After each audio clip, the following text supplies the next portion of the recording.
Educationally backward districts के लिए। उन्होंने जो जवाब दिया है वो जनरल स्कीम्स हैं, पूरे मुल्क में एजुकेशनल एडवांसमेंट के सिलसिले में जनरल स्कीम्स हैं।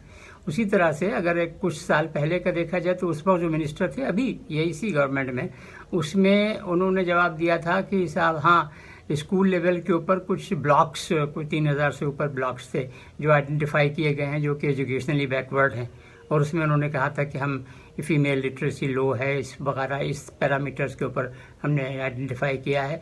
लेकिन उसमें भी क्या इंटरवेंशन हुआ, कितने नए स्कूल वहाँ खोले गए। मतलब पूरे इंडिया की फिगर तो बड़ी अच्छी है कि पूरे इंडिया में हमने इतने सैंक्शन किए कि कस्तूरबा गांधी बालिका विद्यालय, लेकिन ये कि उनमें से इन डिस्ट्रिक्ट्स में या इन ब्लॉक्स में कितने आए, ये गौर करने की बात है। ये इन्फॉर्मेशन चाहिए, ज़रूरी है।